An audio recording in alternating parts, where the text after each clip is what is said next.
illallah, la ma'budu illallah, la ilaha illallah, la ilaha illallah, la ilaha illallah, la makhluqa illallah, la ilaha illallah, la ilaha illallah, la ilaha illallah, la maqsuda illallah, la ilaha illallah, la ilaha illallah, la ilaha illallah, Muhammadur Rasulullah. Bismillahi tawakkalna 'alallah, la haula wala quwwata illa billahil aliyyil azim.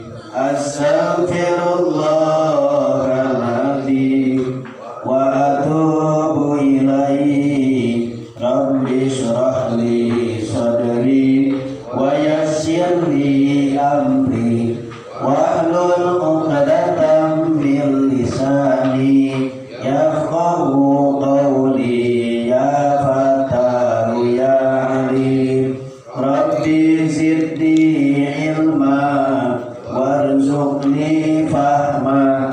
Amin ya rabbal alamin.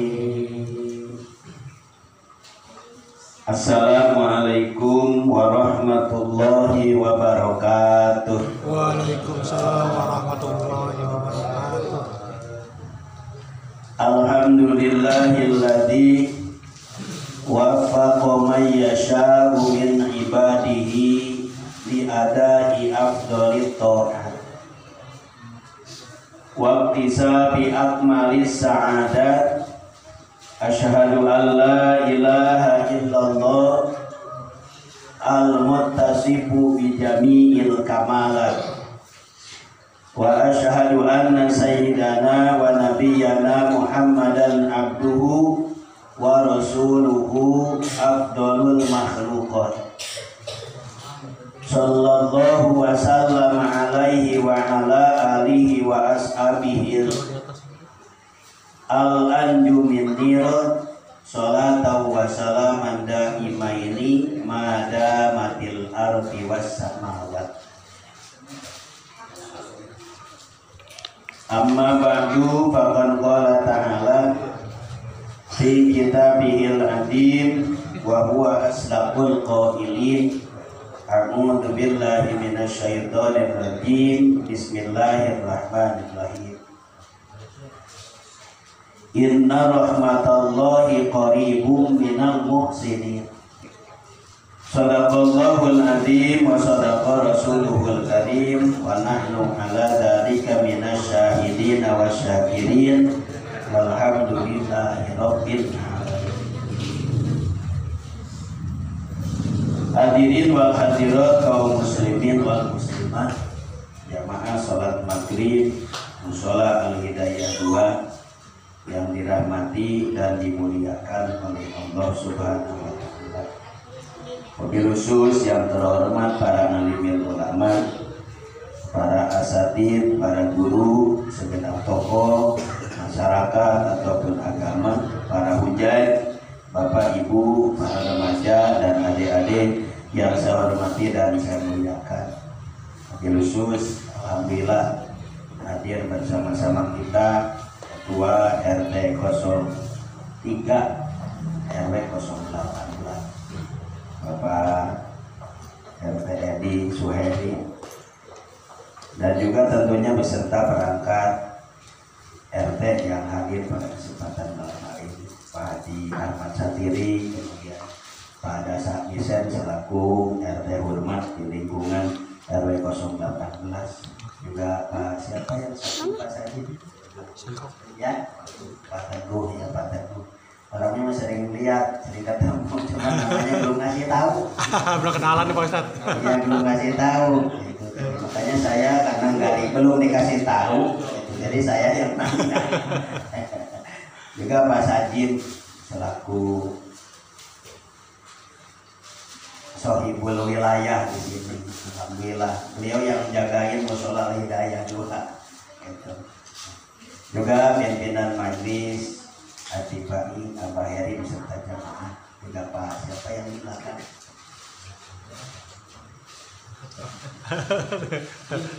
Ya. Awin. Pak Erwin. Oh, Pak Erwin. Pak Erwin alhamdulillah juga hadir bersama kita. Juga di sampingnya Pak Ridwan juga sudah datang, kayaknya udah buru-buru. Udah dimulain, masih di jalan. Tenang, saya juga datang belakangan, tapi justru ada nanda nandi ya, ada nanda nandi alhamdulillah. Ini saudara kita yang luar biasa dari Gang Anggrek. Ini udah lama nggak ketemu. Alhamdulillah hadirnya luar biasa. Terima kasih sudah bisa hadir. Juga Pak Wira, juga Pak Enteng Rohadi selaku RW Hormat di RW 018, juga Pak Sahrul yang tadi tiduran baik, orang-orang pada main apa namanya? Rebahan baik ya. Tiduran Masih keringetan. Pak Ari juga Ketua Majelis Al-Ahyar Pak Rudi alhamdulillah hadir sebagai apa namanya kalau yang di depan itu apa namanya garda depan. Ya garda depan. Kalau yang di belakang namanya gardan. Ini mah garda depan. Ya, beliau alhamdulillah support kegiatan di Majelis Al-Ahyar dan juga di Musola Hidayah di Al Faruq juga di Musola Al-Ilas dan dimanapun kegiatan beliau kalau sedang tidak ada halangan selalu ikut bersama kita. Alhamdulillah. Juga Pak Ridho yang ridho banget kita. Alhamdulillah. Tadi makanya nggak kemana-mana bola kan Pak Ridho tadi enggak ya? Libur. Bola libur karena katanya kalau main bola takut nggak keburu ngaji ke musola. Juga Pak Haji Narto juga Pak Haji Marsad. Alhamdulillah selalu bersama-sama kita di Musola Al-Hidayah 2. Yang saya hormati dan saya muliakan juga adik-adik yang hadir pada kesempatan malam hari ini. Mohon maaf kalau yang di rumah saya tidak menyebutkan satu persatu namanya. Mudah-mudahan yang di musola ataupun yang di rumah senantiasa berada dalam ridho dan barokah Allah Subhanahu wa Ta'ala. Amin. Pertama-tama mari kita panjatkan terlebih dahulu puji dan syukur kita kehadirat Allah. Alhamdulillah malam hari ini kita ditakdirkan oleh Allah bisa berkumpul bersama di Musola Al-Hidayah dalam rangka merajut kebersamaan di kegiatan Majelis Taklim Musola Al-Hidayah 2 yang dilaksanakan pada setiap Ahad malam ba'da maghrib menjelang sholat isya. Mudah-mudahan kehadiran kita, niat kita, kebersamaan kita, duduk simpuh kita dan juga semua yang kita lakukan dari setiap aktivitas dari ibadah maghrib sampai selesai acara pengajian ini semuanya Allah catat sebagai persembahan ibadah yang makbulah yang diterima oleh Allah Subhanahu wa Ta'ala. Amin. Sholawat teriring salam juga mudah-mudahan dilimpahkan kepada junjungan alam Habibana wa Nabiyana Kangjeng Rasul baginda kita yang mulia Nabi Yuna Kangjeng Nabi Muhammad Sallallahu Alaihi Wasallam.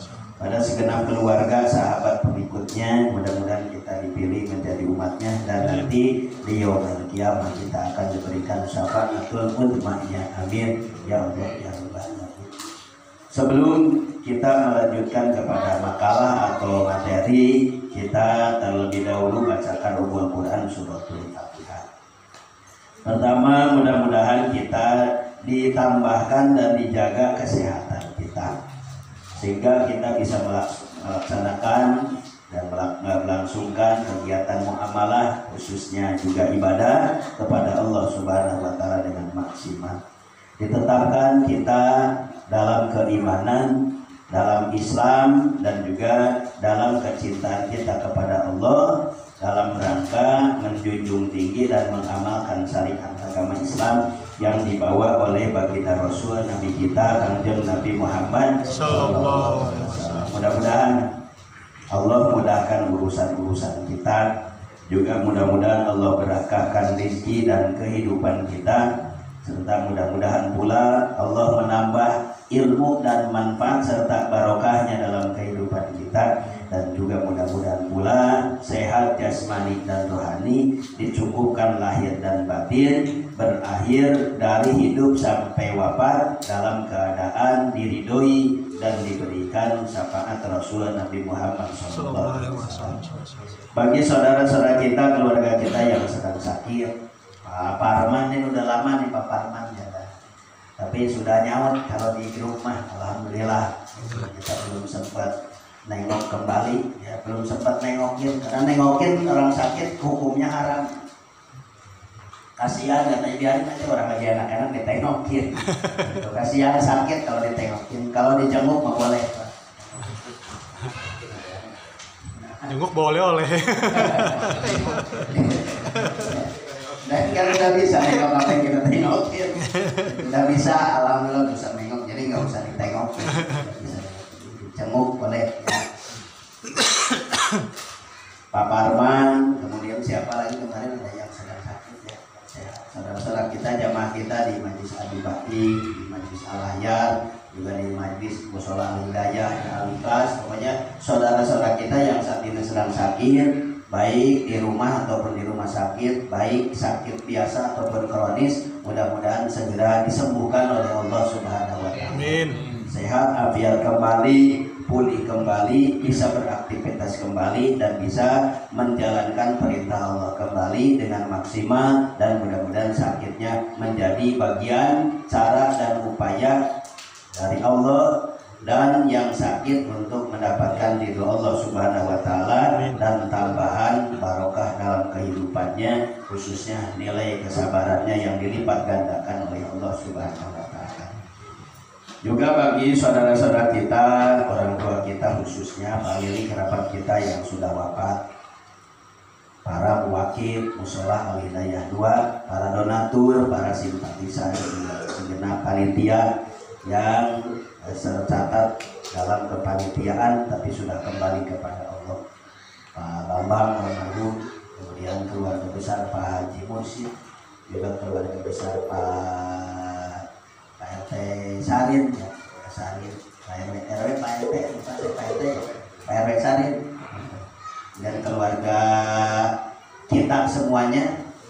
Duduk kita itu menjadi tanda Allah tahu dengan keluarga besar kita masing-masing, dan juga para donatur, para muwakil, para simpatisan yang sudah mendonasikan hartanya, tenaganya, dan juga hal-hal yang bisa menjadi lebih produktif dan manfaat di Mushola Al-Hidayah 2 ini. Kita doakan mudah-mudahan yang masih hayat, yang masih hidup, diberkahi kehidupannya oleh Allah Subhanahu wa Ta'ala. Rezekinya ditambah banyaknya, ditambahkan jumlah dan keberkahannya, dan dimudahkan segala urusan-urusannya, serta selalu berada dalam pertolongan dan ridho Allah Subhanahu wa Ta'ala.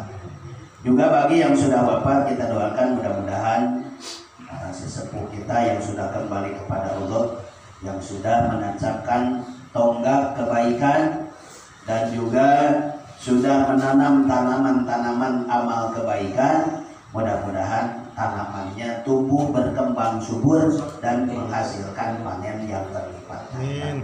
Khusus kepada para tokoh kita yang sudah wafat, yang sudah menginfakkan hartanya di jalan Allah untuk kepentingan pembangunan Mushola Al-Hidayah 2, mulai dari tanah sampai kepada sarana-sarana yang lainnya. Bagi yang sudah wafat, kita doakan mudah-mudahan wafatnya husnul khotimah, diterima iman Islamnya, diampunkan dosa hilafnya, dimaafkan kealpaan salahnya, dimuliakan di alam barzahnya. Allah tambahkan terang di alam kuburnya, dan juga mudah-mudahan rahmat Allah senantiasa turun kepadanya dan menarik mereka dari tempat yang sesungguhnya ke tempat yang lebih indah, di dalam ridho dan rahmat Allah Subhanahu wa taala, dan mudah-mudahan mereka dimasukkan ke dalam tempat yang seagung-agungnya tempat, seindah-indahnya tempat, sebaik-baiknya tempat di dalam surganya Allah Subhanahu wa taala.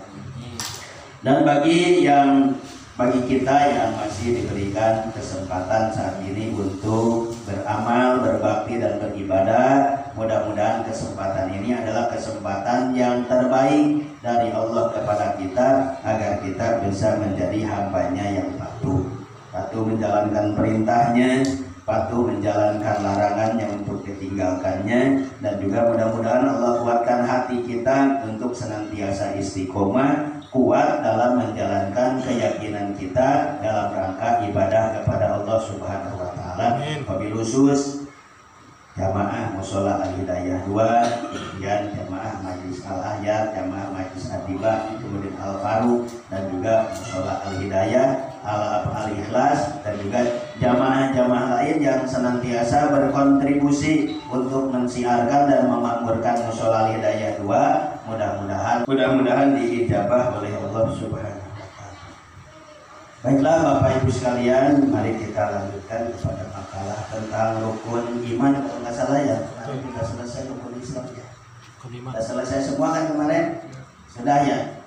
Rukun Islam 5. Yang pertama, membaca 2 kalimat syahadat, mengiktikadkannya, meyakininya bahwa ibadah hanya kepada Allah, tidak ibadah kepada yang lain.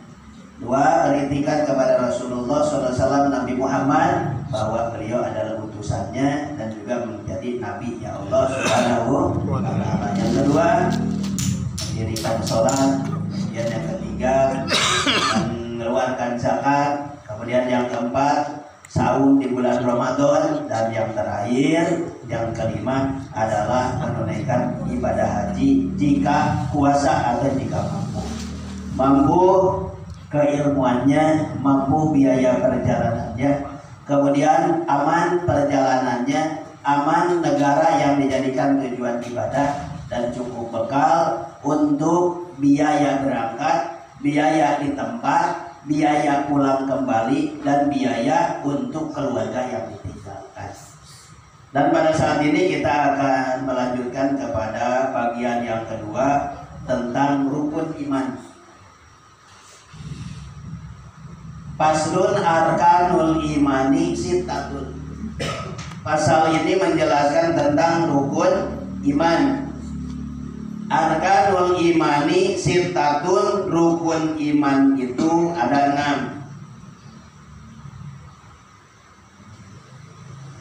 6. Antumina, yang pertama engkau beriman billahi, kepada Allah, wa malaikatihi, dan beriman kepada malaikatnya Allah, wa kutubihi, dan beriman kepada kitabnya Allah, wa rusulihi, dan beriman kepada utusan-utusan Allah, wa bil yaumil akhiri, dan beriman kepada hari akhir atau hari kiamat, wa bil qadari, dan beriman kepada takdir atau qada dari Allah Subhanahu wa taala, khairihi, yang baik dari takdir, wa syarrihi, dan yang buruk dari takdir. Minallahi ta'ala, semuanya datang dari Allah Subhanahu wa ta'ala. Kayaknya kopi didiemin lain. Masih panas. Masih panas. Masih panas. Iya. Fi bayani jami'i ma wajaba bihil iman. Pasal ini menjelaskan tentang keseluruhan apa-apa yang dapat mendorong kepada keimanan atau dapat meningkatkan kepada nilai iman. Wal barohin, yakni petunjuk iman. Ada lati yang menunjukkan ala haqiqatil imani, akan hakikatnya iman. Jadi pasal ini menjelaskan tentang hal yang dapat menunjukkan tentang keberadaan iman, yang menunjukkan tentang petunjuk iman, dan juga yang menunjukkan tentang dalil-dalil tentang hakikatnya iman kepada Allah Subhanahu wa Ta'ala. Arkan, kalimat arkan ini adalah kalimat jamak, artinya maknanya banyak karena mufradnya satunya adalah ruknun. Ruknun, arkanun. Jadi kalau rukun satu rukun, kalau arkan beberapa rukun. Makanya kalau di Mekah itu, kalau di Masjidil Haram ada yang disebut dengan rukun Yamani atau rukun Hajar Aswad. Artinya rukun itu apa? Pojok, pojok atau bagian. Gitu. Maknanya artinya adalah bagian daripada iman, bagian daripada Islam umpamanya. Ini adalah rukun atau ketika dijamakkan maknanya lebih banyak disebutkan dengan kalimat arkan. Maka kalau yang namanya arkan itu berarti apa?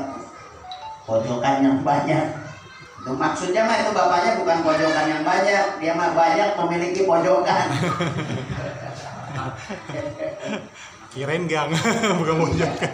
Gangnya banyak gitu ya.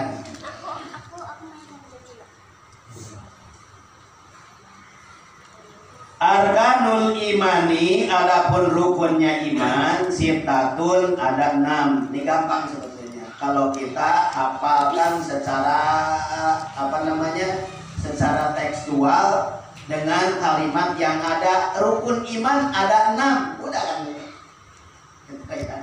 Ya kalimat ya. Rukun iman ada 6. Arkanul imani sitatun. Rukun iman yang wajib dalam keimanan, yang wajib dilaksanakan dalam aliyah iman, itu ada 6 rukun atau ada 6 macam. Ada 6 hal yang menandakan bahwa itu iman, yang menandakan bahwa itu adalah pekerjaan dan perbuatan iman.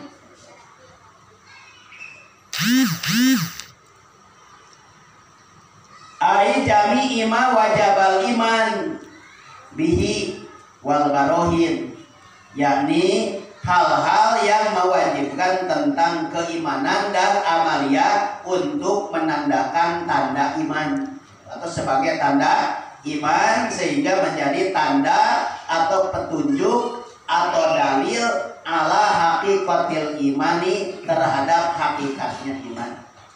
Jadi kalau ingin tahu tentang hakikatnya iman, 6 rukun inilah yang menjadi jalan dan jembatan.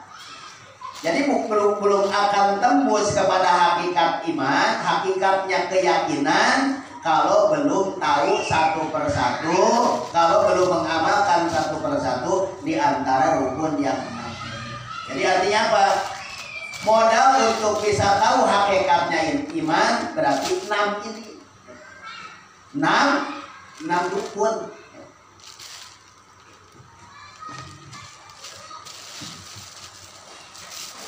Wal barohin, yakni petunjuk ala hakikatil iman, terhadap hakikatnya keimanan. Li'anna imana, karena sesungguhnya yang dimaksud dengan iman itu alladzi huwa tasdiqul qalbi. Tasdiqul qalbi yata'allaqu bimakna yatamassaku bidzalika. Jadi yang disebut dengan iman itu adalah tasdiqul qalbi, membenarkannya hati. Hati memberikan ungkapan kebenaran terhadap apa yang diterima oleh hati. Datanglah sesuatu ke dalam hati kita, kata hati, benar itu. Nah, maka itu artinya iman.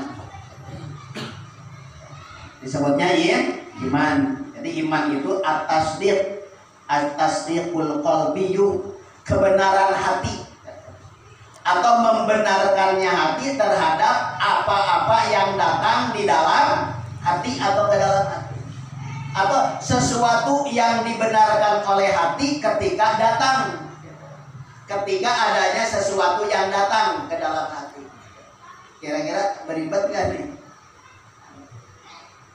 Membenarkannya hati pada suatu hal yang datang ke dalam hati.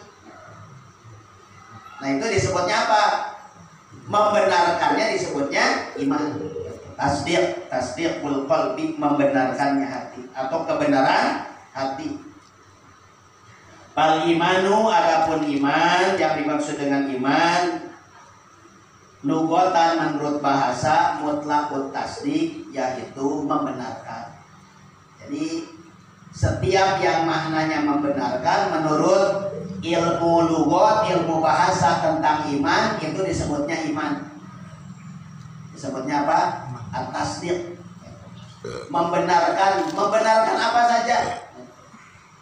Umpamanya membenarkan terhadap satu perhitungan 3 tambah 3 6. Nah, membenarkan 3 tambah 3 jumlahnya 6 itu menurut bahasa, menurut lugah itu disebutnya iman. Membenarkan air ini disebutnya air apa nih? Karena ada dua nama nih, ada air bening, ada air putih. Kira-kira mana yang bening? Air bening. Ya. Mineral bening. Ya, ini disebutnya air bening. Ya, disebutnya air bening. Karena air yang putih ada lagi, air susu. Susu enggak diminum di sini. Karena istri kita melarang untuk minum susu di luar. Gitu. Jadi minum air bening silakan di luar, mau ngopi juga silakan di luar, tapi nyusu di rumah aja. Iya. Expired. Jangan ngeliatin Pak Saru. Pak Saru mah senyumnya nggak berhenti kalau udah senyum. Bisa senyum dari maghrib tuntas sampai isya. Jadi membenarkan apa saja, hal apapun itu asal ada kalimat membenarkan itu disebutnya iman. Tapi iman menurut bahasa, menurut lugo, menurut bahasa.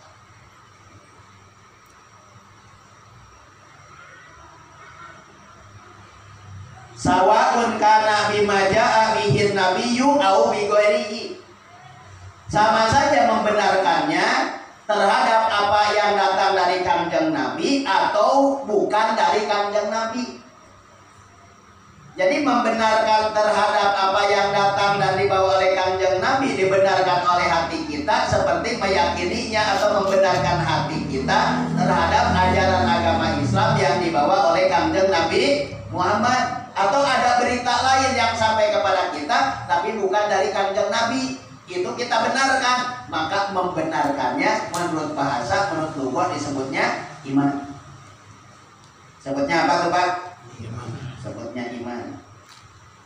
Wasar'an, dan adapun iman menurut syara. Syara itu artinya menurut hukum agama. Menurut agama. Bagaimana menurut agama yang dimaksud dengan iman? Yang dimaksud dengan iman oleh agama atau yang dimaksud iman menurut agama adalah at-tasdiqu bijami ima ja'a bihin nabiyyu sallallahu alaihi wasallam mimma alima minad dini bid darurati.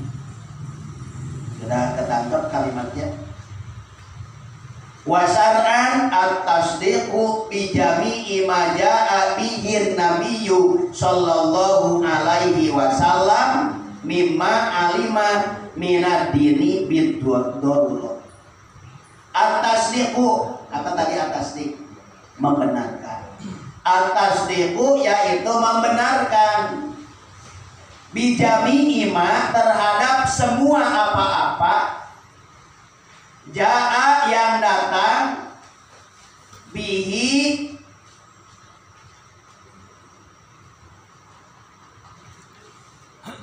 terhadap ma itu, terhadap yang didatangkan an-nabiyyu Kanjeng Nabi Muhammad sallallahu alaihi wasallam.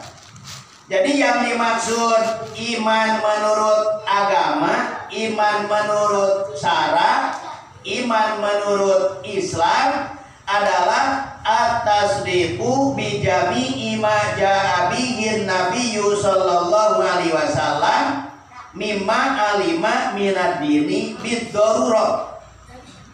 Membenarkan bijami'i ma ja'a bihi bihi nabiyyu sallallahu alaihi wasallam, terhadap apa yang datang dari Nabi Muhammad sallallahu alaihi wasallam, mimma alima, dari hal yang diketahui, minadini, dari bagian agama, biddarurati, dengan sempurna.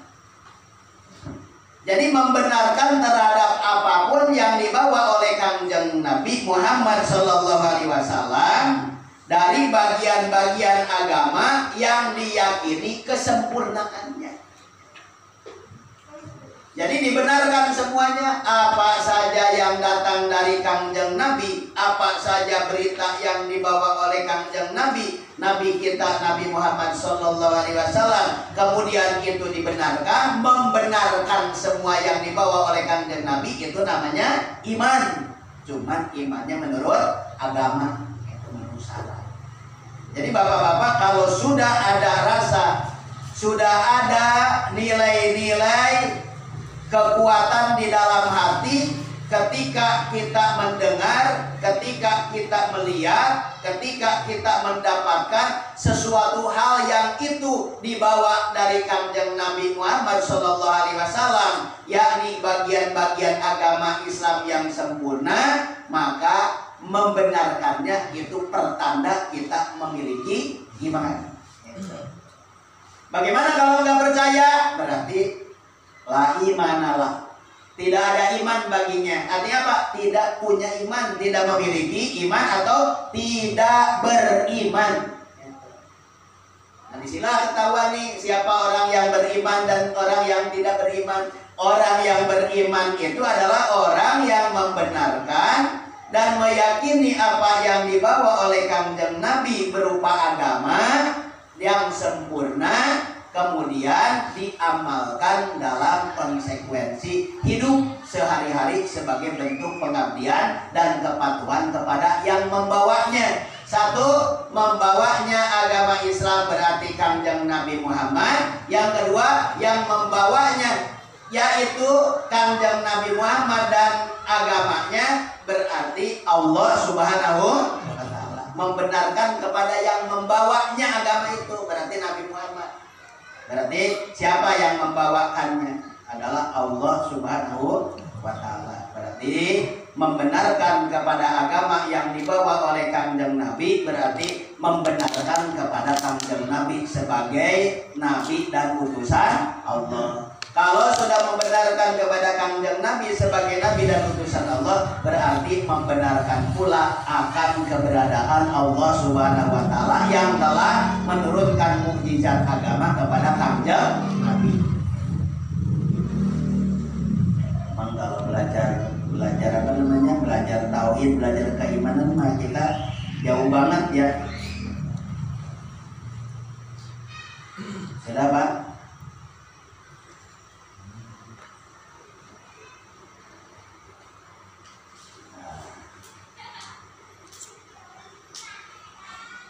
Nah sekarang bagaimana maknanya tasdik, maknanya membenarkan. Makna kebenaran itu atau kebenaran yang sesungguhnya itu seperti apa? Wa makna tasdiku, dan adapun ada makna tasdik membenarkan. Wa hadithun nafsi atabi'i lil jazmi. Jadi bicaranya hati dengan penuh keyakinan dengan apa yang datang, diiringi oleh keyakinan. Bicaranya hati terhadap kebenaran atau membenarkannya hati terhadap suatu hal yang datang dan diiringi oleh keyakinan bahwa itu adalah benar-benar datangnya dari Kanjeng Nabi. Sehingga apa? Keyakinan itulah yang menjadikan buah bisa mengamalkan apa yang dibawa oleh Kanjeng Nabi. Ini bapak-bapak dan saudara-saudara sekalian, ternyata di samping iman itu kita memerlukan yakin. Bapak percaya enggak bahwa rukun iman itu ada 6? Percaya. Tetapi percaya saja tidak cukup, butuh keyakinan. Keyakinan itulah yang nanti akan berubah menjadi aplikasi atau menjadi buah realisasi dari keyakinan itu untuk diamalkan. Siapa yang beriman kepada Allah dan Rasulnya, faqad faza fauzan azima. Siapa yang beriman kepada Allah dan Rasulullah, maka nyata dia diberikan kebahagiaan yang hakiki dari Allah Subhanahu wa Ta'ala. Bahagia banget, bahagia benar, untung sekali orang yang percaya dan yakin kepada Allah dan kepada Rasulullah Nabi Muhammad Shallallahu Alaihi Wasallam. Sehingga nanti akan ada bentuk kepercayaan yang sudah diiringi oleh keyakinan itu. Karena keyakinan itu nanti bermuara kepada perintah nantinya. Contoh, siapa yang beriman kepada Allah dan Rasulullah Shallallahu Alaihi Wasallam, maka dia akan mendapatkan satu perintah. Perintahnya apa? Perintah taat kepada Allah, perintah taat kepada Rasulullah. Taatnya dengan apa? Dengan perintah-perintah yang sudah ditunjukkan oleh Allah sebagai perintah. Contohnya perintah sholat, perintah zakat, perintah saum, kemudian perintah apa lagi? Haji, ya perintah haji. Nah, saum, haji, kemudian zakat, kemudian sholat itulah yang menjadi buah realisasi dari keyakinan yang diyakinkan kepada Allah dan Rasulullah yang akan tumbuh menjadi amaliyah atau perbuatan. Sehingga ketika Allah memerintahkan sholat, maka sholat itu akan terwujud menjadi bagian ta'abud, bagian alat ibadah kepada Allah. Dikerjakannya sholat itu. Kenapa? Karena yakin sholat itu perintah Allah, mengerjakannya adalah mengerjakan kebaikan dari Allah, menjaganya berarti menjaga penjagaan dari Allah, dan sebaliknya menyanyiakannya juga berarti menyanyiakan apa yang datang dari Allah Subhanahu wa Ta'ala. Sehingga menyanyiakan perintah Allah berarti kita sudah mendatangkan kesia-siaan atau balasan Allah akan menyia-nyiakan kepada kita. Jadi balasannya begitu, Pak. Perintah Allah itu dijunjung tinggi, berarti kita sudah mendatangkan satu anugerah Allah agar Allah menjunjung tinggi diri kita. Tetapi ketika kita melemahkan, merendahkan, bahkan melalaikan perintah Allah, maka sebetulnya dan hakikatnya kita ini sudah mendatangkan untuk diri kita dari Allah Subhanahu wa Ta'ala untuk menyia-nyiakan kepada kita, mendatangkan haliyah yang akan menyia-nyiakan kepada kita. Artinya kalau kita melalaikan sholat, kalau kita melalaikan zakat, kalau kita melalaikan puasa, kalau kita melalaikan apa lagi satu lagi, saum puasa tadinya, haji, berarti kita akan menerima konsekuensi dari ancaman Allah ketika kita menyia-nyiakan apa yang disampaikan oleh Allah kepada kita. Karena Allah menyampaikannya dengan janjinya yang disebut dengan wa'adnya Allah. Wa'adanallahu rabbuna. Allah sebagai Tuhan kita, sebagai zat yang kita sembah, sudah berjanji kepada kita.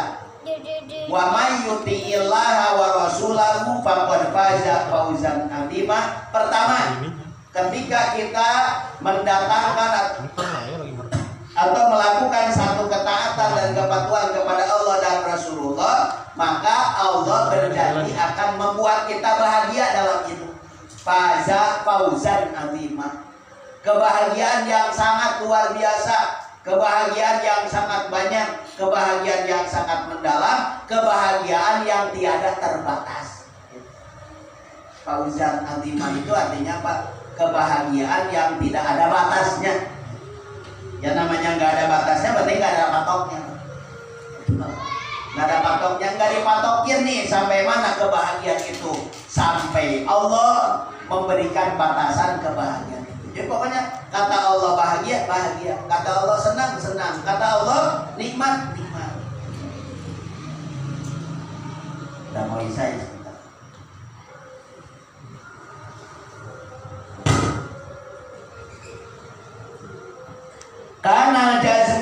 dalilin terjadi keyakinan dan kekuatan yakin itu diiringi dengan dalil, wa yusamma ma'rifatun yang disebut dengan ma'rifat, au antaklidin atau dari sekedar ikut saja tanpa mengetahui dalilnya.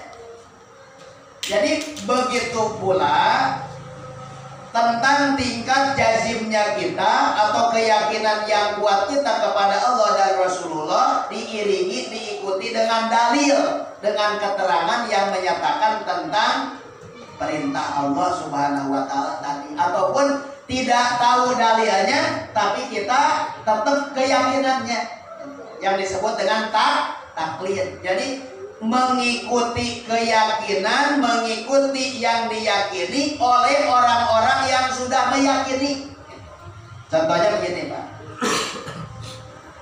Kalau kita tahunya keyakinan itu berdasarkan kepada dalil, baik Quran ataupun hadis ataupun kaul-kaul yang lain, sehingga kita tambah yakin dan yakin sekali dengan apa yang disampaikan oleh Allah karena dalil-dalilnya sudah jelas, atau yakin kepada Allah dan kepada Rasulullah serta kepada apa yang dibawa oleh baginda Rasulullah Nabi Muhammad SAW, tapi tidak tahu dalilnya hanya mengikuti kepada orang-orang yang meyakini dengan dalil yang sudah dimilikinya.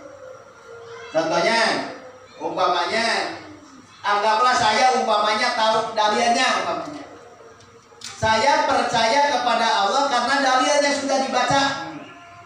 Nah, bapak-bapak belum membaca dalilnya, tetapi bapak-bapak percaya kepada saya dengan apa yang saya percayai itu, dengan dasar bahwa ada satu kepercayaan dan keyakinan yang tumbuh di dalam hati terhadap apa yang saya yakini itu.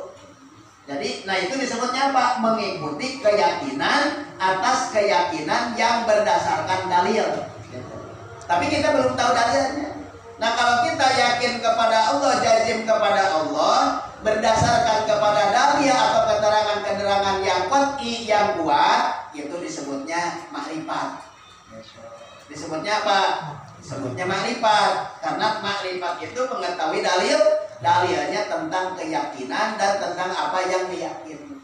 Nah, sekarang yakin, kemudian percaya, tapi dalilnya belum tahu, tapi mengikuti kepada yang sudah tahu, mempercayai kepada yang sudah percaya. Nah, itu disebutnya imannya bukan iman makrifat, tapi disebutnya imannya iman taklid. Jadi iman taklid itu mengikuti kepada orang yang meyakini tentang satu keimanan, tapi kitanya belum tahu dalilnya. Paham ya, Pak? Gak apa-apa lah, jadi iman dikit. Gitu. Jadi iman dikit gak apa-apa. Jadi itu tentang